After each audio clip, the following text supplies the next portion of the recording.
She was only 3 years old when her mother left in the middle of a rainy night, without looking back. No letter, no goodbye. Just a plastic bracelet that slipped to the cold wooden floor. She still remembers her mother's eyes, direct, cold, as if leaving her was no different than shutting a door and never returning. Callie Bennett grew up in a house big enough to hold hundreds of people, yet somehow she was the only one who didn't exist. It was a white brick mansion tucked at the edge of the city where everything was spotless, expensive, and perfect to the point of being sterile. There, she wasn't a maid, but she was never considered family either. After her mother vanished, her father, a successful man in finance, remarried within a year.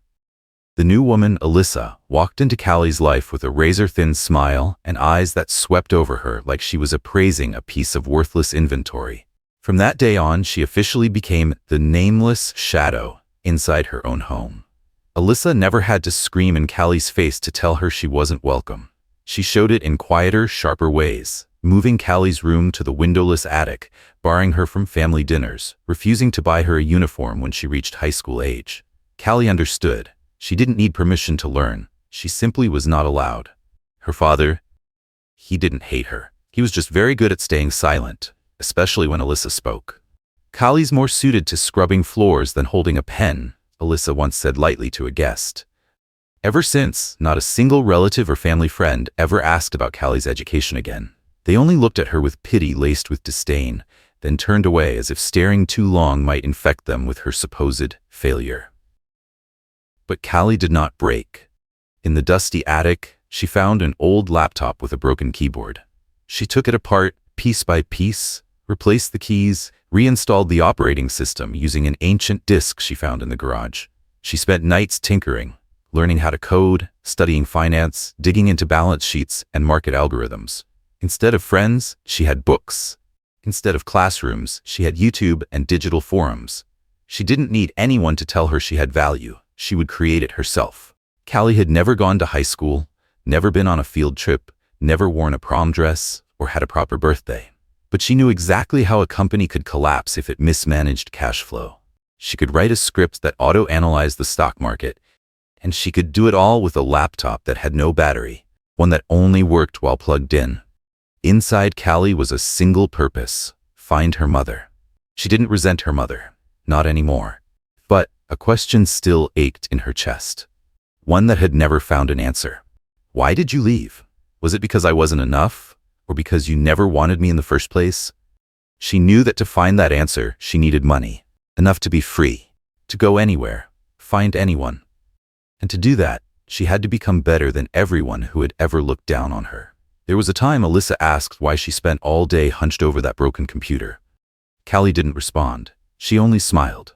Because how could someone like Alyssa possibly understand that Callie was rewriting her entire life, one line of code at a time? Callie Bennett, 25 years old, invisible her entire life, had no idea that in just a few weeks, she would be forced into an arranged marriage that no one would believe was real. But she knew one thing: no matter what role she was given in this game, she would leave it as the winner.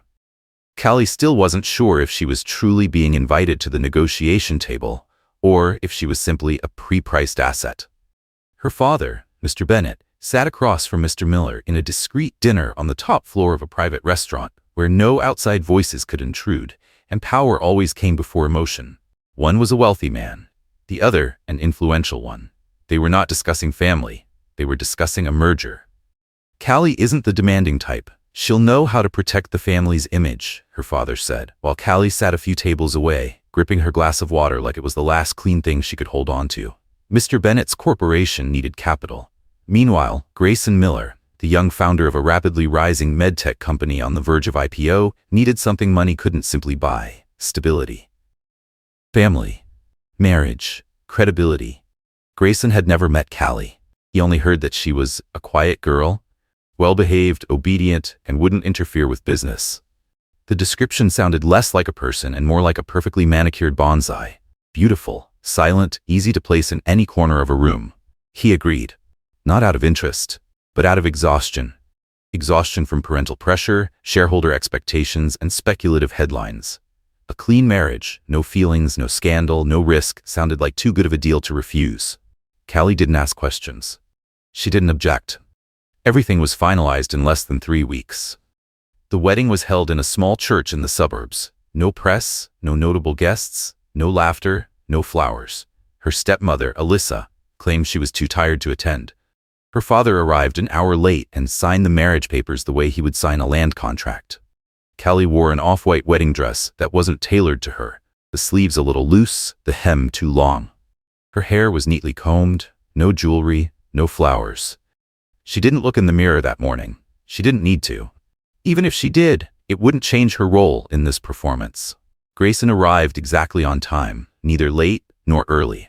He walked into the chapel with the calm composure of a man who had attended hundreds of product launches and thousands of board meetings. But the moment his eyes met the girl standing at the end of the aisle, he froze for half a second. Not because she was beautiful, but because she was. Nothing like any version he had prepared himself to expect. Not flashy, not artificial, not trying to impress. She stood there quietly, shoulders slightly drawn in, her eyes hollow, as if she had already accepted the worst possible outcome and had nothing left to lose. She didn't look around for familiar faces. She didn't search his eyes for approval. She looked straight ahead, but at nothing in particular. The way she existed in that moment made Grayson uneasy, an emotion he hadn't felt in a very long time. It wasn't a presence that pleaded, but it didn't resist either. She was like a mirror, reflecting back the indifference of everyone around her and holding it up to his face. When the priest read the vows, Callie simply gave a small nod when it was her turn. Her voice was audible, steady, unwavering. No one held anyone's hand, no one smiled, no one cried. When it came time to kiss the bride, Grayson only tilted his head slightly and placed a barely there kiss against her cheek. A few scattered claps came from the guest seats, mostly people from Grayson's side. Shareholders, legal counsel, PR executives, no one from the bride's side. In fact, the rows reserved for her family were nearly empty. The ceremony ended in exactly 28 minutes. No reception, no speeches, no engagement ring. Just legal documents signed at the law firm immediately afterward. On the way out of the church, Grayson opened the car door for Callie. She didn't lift her head, only murmured, almost as if speaking to herself, "I know how to sit still. You don't have to remind me." He didn't respond, but something inside him shifted. Callie stayed silent, eyes fixed out the window, watching streetlights pass like the fleeting glances of strangers. No words were spoken. Two people, two worlds, two different silences, yet both stepping into a marriage that would change them in ways neither could predict. Grayson brought Callie home as the final step of the arrangement. He didn't introduce the rooms, didn't mention any rules or schedules. She was simply guided upstairs by the housekeeper to a small room at the end of the second-floor hallway. It was an old guest room, lightly renovated, a bed, a desk, and a window overlooking the garden. No flowers, no photos, no trace that it had ever belonged to anyone. Grayson wasn't home when Callie arrived. He left the office late, as usual, and didn't call ahead. She wasn't surprised, nor disappointed. She hadn't expected anything. On her first evening there, Callie went to the kitchen and saw the housekeeper preparing a meal for one. She quietly helped set the table without saying a word. When the woman turned away to get water, Callie discreetly added more vegetables, adjusted the main dish, wiped the glass clean. She didn't eat with him. She didn't wait. By the time she heard Grayson's car pull into the garage, she was already back in her room. The days that followed were the same. Grayson always came home after 8 at night, usually exhausted and short-tempered. He ate alone. At first, he only picked at his food, then washed his hands and left. But gradually, he started to notice. Why was the soup less salty today than yesterday? Who changed the way the cutlery was arranged? Since when was the bread the exact kind he preferred with salted butter? He asked Martha, and she only shrugged. Must be Miss Callie. She does everything very quietly. Callie never asked for permission, never asked about his company, never wandered around the house, never used the credit card he left for her. She simply existed, neatly, silently, as if her presence shouldn't disturb anything. Every morning, she woke early, made her own coffee, cleaned the kitchen area, then returned to her room. Once, as Grayson passed by her door at 6 in the morning, he heard the steady sound of typing coming through the barely open door. He had assumed she would be a nuisance, that she would demand things or try to act close to him just to be treated better. But no, she never asked about his work, never once initiated conversation. And yet, Her presence had begun to take root in his life softly, like the faint scent of tea that lingered in the kitchen every morning. One Tuesday evening, he came home earlier than usual. The house was dark, except for the light spilling from the kitchen. When he stepped inside, he saw Callie sitting at the dining table with her laptop open. She didn't notice his footsteps. Her fingers were flying across the keyboard, eyes locked on the screen. Her face was completely different, not the resigned version he had grown accustomed to, but another Callie entirely. Focused, sharp, assured. The light from the screen reflected in her eyes, making them look as though they were glowing. He was about to step back, but right then, the lights in the house began flickering rapidly, and the internet cut out entirely. The central control system, an intricate network managing lighting, security, and connectivity, had crashed. Grayson exhaled, already moving to reboot the modem, when Callie looked up. "No need to restart the system," she said, without even glancing at him. "It's an internal IP bridge fault. I can fix it quickly." Grayson frowned slightly, but before he could say anything, she was already on her feet, walking toward the equipment cabinet beneath the staircase. He followed on instinct, watching as she opened the technical panel, patched a temporary connection with the backup Ethernet line, and pulled up the system interface on her phone. Her fingers moved across the screen like a seasoned engineer. In less than 10 minutes, everything came back to life. Stable network. Lights no longer flickering. Grayson stayed still, not because he was shocked, but because he was unsettled. He had never seen any woman, not even one of his hired engineers, work with such speed and precision. "Where did you learn this?" he asked. "The internet. Old books, a few outdated forums. From the things people throw away," she replied, voice steady. No bragging, no hesitation, as if it were the most ordinary thing in the world. Callie closed the control interface, set her phone back on the table, returned to her seat, and continued typing as if nothing had happened. No request for permission. No explanation. He remained standing, unsure what to say. Only one thought echoed in his mind. She is nothing like any of the rumors he'd been told. Grayson said nothing after the night Callie restored the entire network system in under 10 minutes. But the next morning, he told Martha to set the dining table in the garden behind the estate, a place he rarely used except for informal private meetings. When Callie came into the kitchen as usual, Martha simply smiled and handed her a table linen. "The master said breakfast will be outside today. You should wear the long beige dress. It's soft but still proper." Callie didn't ask why, she just quietly complied. It was a gentle weekend afternoon. The maple tree in the corner of the yard whispered in the breeze, its young leaves trembling like they were brushing against the air. Grayson was already seated on the long wooden bench, sleeves rolled to his forearms, a cup of tea untouched. He stood when he saw her, not out of courtesy, but as a subtle signal that today was not like every other day. "I think we should have dinner like two people who live in the same house, not just two names on the same contract," he said. The opening line made Callie pause for a fraction of a second, but she didn't react. She simply pulled out the chair and sat across from him. Dinner wasn't extravagant, but it was good. No hired chefs, no expensive wine, just roasted chicken, vegetables, and homemade bread. For the first time, they ate without a heavy silence hanging between courses. When Grayson asked, "Where did you learn all that programming stuff before?" his voice held no caution, only genuine curiosity. Callie took a sip of water, then answered without hesitation. "Old books, a broken computer, a USB I found in a junkyard with some Python tutorials. I learned piece by piece." Grayson looked at her longer than usual, not out of admiration, but because he had never heard someone recount something so unbelievable with such composure. No resentment, no using pain as a bargaining chip. She continued, her voice low but steady. "I knew I wasn't allowed to go to school, so I learned my own way. I'm not good at everything, but I memorize fast. Finance, operations, corporate structure. I read those just to kill time at first, but then it became a habit." "Kill time?" Grayson raised his brow. "Because no one talked to me. I had to fill the silence with something." Grayson didn't know how to respond. He thought about the years he had spent in back-to-back meetings, the chaos of shareholders, media pressure, data leaks. He had never once imagined someone would kill time by self-teaching programming and finance simply because no one wanted to speak to them. She wasn't telling it to be pitied. He could see that clearly. It was simply a part of her life. Not hidden, not dramatized. From that dinner onward, Grayson began to shift a few things in his schedule. He no longer crammed everything into late nights. He stopped snapping during Monday morning meetings. He started leaving the office earlier, sometimes just to come home for dinner before continuing work in his study afterward. Martha was the first to notice. "I've never seen the master eat vegetables 3 days in a row," she chuckled. In the evenings, they began sitting together in the backyard. Not always talking, but no longer avoiding each other. Grayson started asking for her thoughts on some of the projects he was working on. Not out of politeness, but because he genuinely wanted to hear.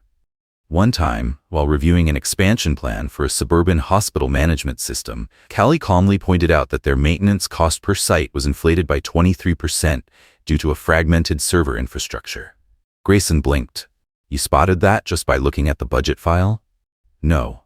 I compared the total cost against standardized systems in the industry, some old data I'd read before. And every number tells a story if you listen long enough." That sentence left Grayson silent for nearly a full minute. Then he smiled. For the first time in weeks, a real smile, unguarded. That night, he sent her an internal document. Not as a test, but as an act of trust. Callie didn't say thank you. She simply sat down at her desk, opened her laptop, and began reading. Grayson watched her silhouette and suddenly realized he no longer saw her as a stranger. She was not an asset passed from one hand to another, not a burden someone had discarded. She was someone present and quietly becoming a real part of a house that, until now, had been nothing but wind echoing through walls of glass. That morning, Grayson was at the office when the PR team rushed in, faces pale. A tabloid had just published a headline like a knife to the company's reputation. "Miller's new wife, abandoned child turned freeloader, now sitting in the millionaire's seat." The article spread quickly through investor circles, triggering dozens of emails demanding Grayson clarify his marital status. One major shareholder even called into the internal meeting, giving him a brutal ultimatum: either publicly divorce to prove the company wasn't driven by emotional decisions, or lose the upcoming $40 million funding deal scheduled to be signed that week. No one mentioned Callie's feelings. Everything revolved around corporate image, investment risk, shareholder confidence. Cold phrases, as if the woman being dragged through the mud wasn't a human being. Just a variable on a PR risk sheet. The meeting was happening over a secure video call. Callie happened to arrive at the study door right then, carrying his coffee like she did every morning. She knocked. No response. The door was slightly ajar, so she stayed outside, set the cup down gently on the side table, and was about to leave. But voices slipped through the gap. "If you don't act now, we'll pull every cent." The Miller name has carried legacy for decades. You cannot let some obscure girl destroy that. Callie stood still. She didn't step in. She didn't shed a tear. She simply gave the smallest nod, as if, finally, she had just heard the answer to something she'd known all along. She quietly left before Grayson could see her. That same afternoon, her biological father and Alyssa appeared at the Miller estate. For the first time in years, they approached Callie, looking presentable, voices gentle, eyes filled with fabricated remorse. They said they regretted everything, that they'd seen the news and felt sorry for her, that the family should mend things, that they had always watched over her from afar, only because they were afraid she would resent them. And then, the real purpose surfaced. "Your father's real estate company is expanding a project. Callie, if you help him secure a partnership with the Millers, everyone will see you're not useless. Our family will stand together. You just need to say a few words to your husband." Callie listened, then gave a single nod.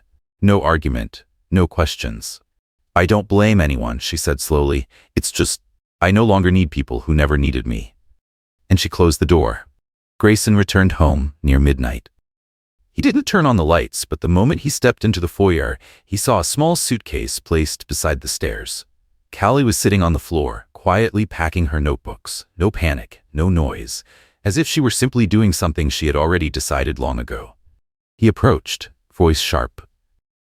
"You're leaving? Just because of a trash article?" She didn't look up. "No." "Then why? You're running away? You think I'd just let you walk out like this?" Callie finally raised her eyes, not with fear, but with a calm so absolute that Grayson fell silent on instinct. "I'm not leaving because I'm afraid," she said.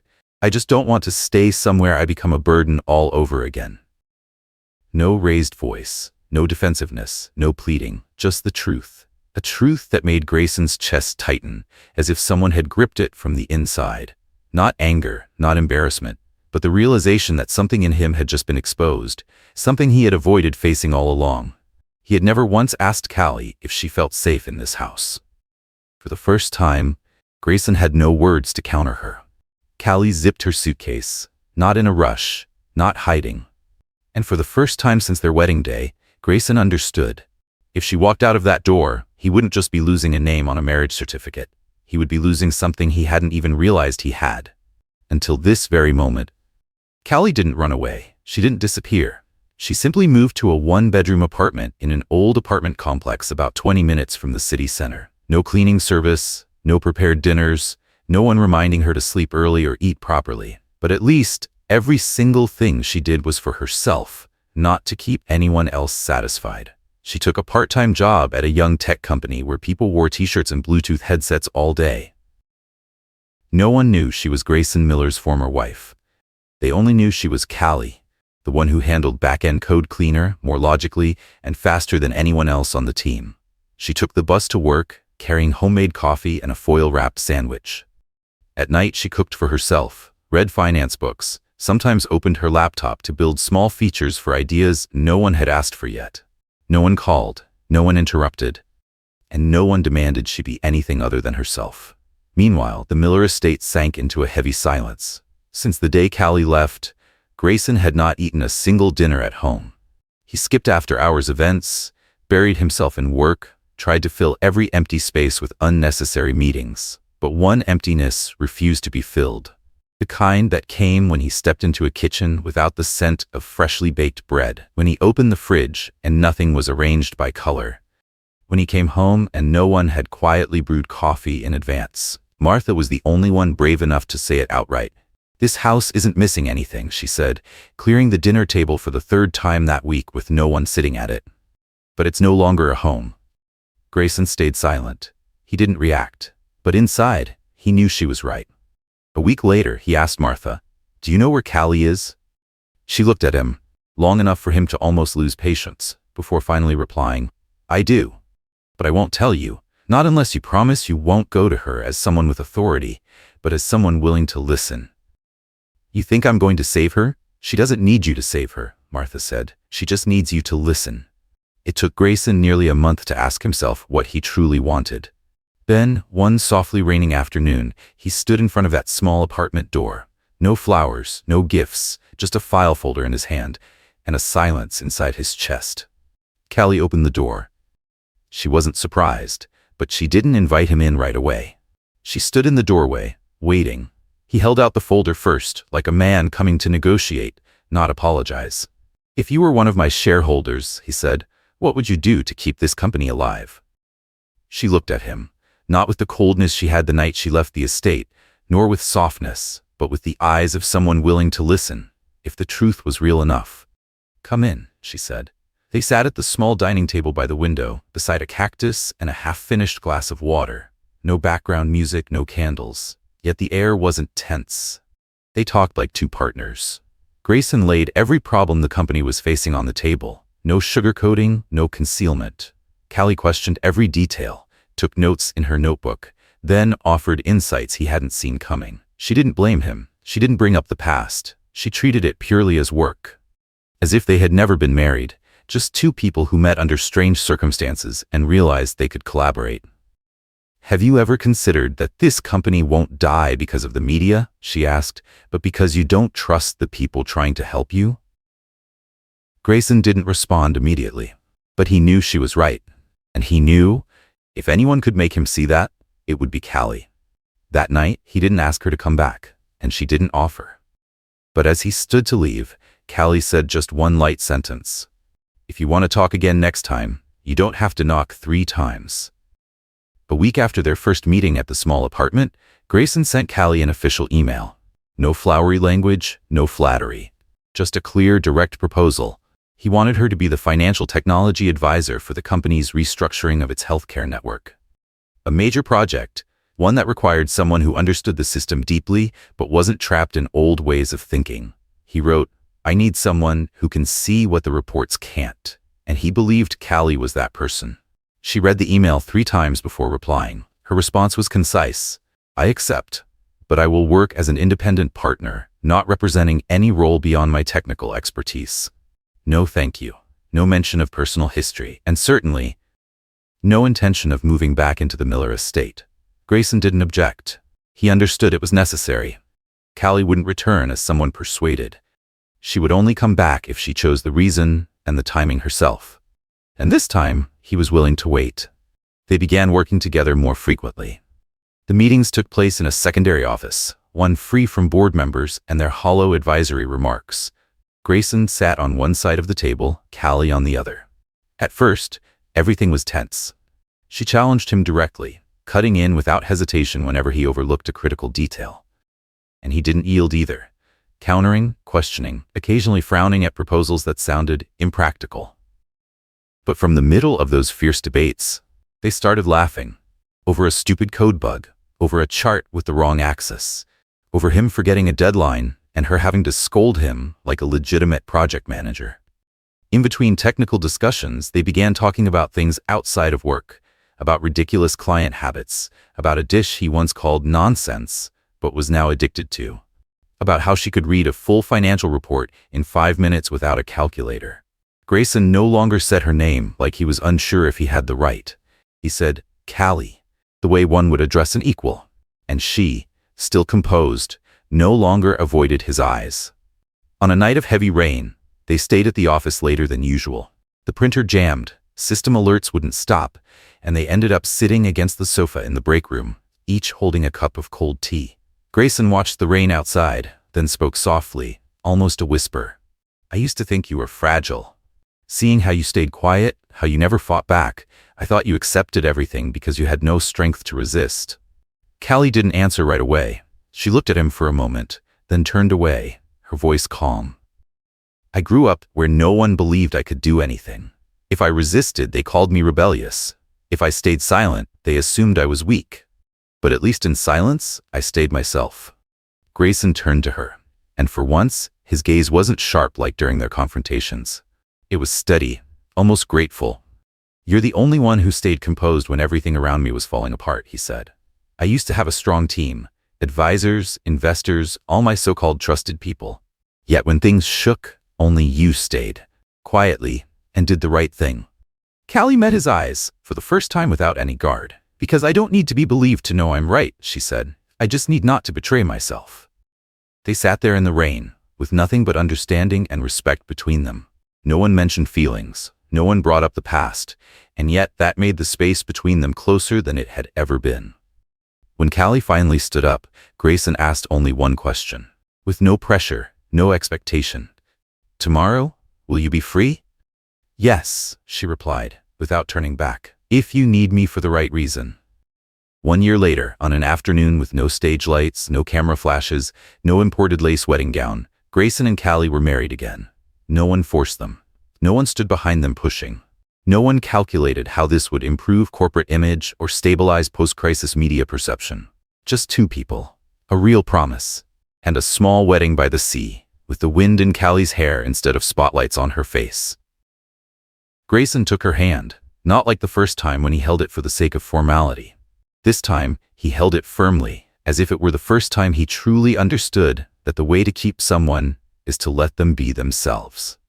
No shareholders, no investors, no reporters, only an elderly father, a few people who understood, and little Parker, barely over a year old, babbling mommy, as he saw Callie walking toward Grayson, with a smile no longer carrying the weight of old sorrow.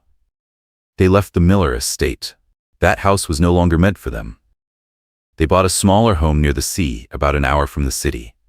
Not far enough to feel isolated, but quiet enough to hear the waves at midnight and their child's laughter racing barefoot across the sand each morning.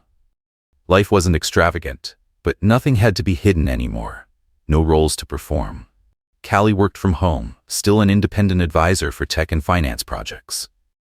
Grayson reduced his work hours, started saying no to meetings he once believed were impossible to miss. They no longer needed to prove anything, not to investors, not to those who once doubted Callie, and certainly not to the people who had called their marriage a clumsy performance. Every year they took Parker on trips, Not to post family photos, not to craft profound captions. Just to live. For Callie not to tense up trying to behave appropriately. For Grayson not to check his watch after every meal. And for Parker to see his parents laugh at something meaningless. Not because a contract required them to. On a quiet night after putting her child to sleep, Callie sat by the window and took out the fabric-bound notebook. She hadn't written much since moving here. But tonight she opened to the very first page, where messy, uneven handwriting once recorded her loneliness at 14, when she'd been locked in her room for skipping school to go to the library. She wrote slowly, each stroke deliberate. When I was young, I used to believe you only got to live once someone acknowledged you. I kept trying to be good, not troublesome, not rebellious, just to be accepted. But now I know, you don't need to be acknowledged, you just need to be loved the right way. And when you find someone who loves you the right way, everything else stops mattering.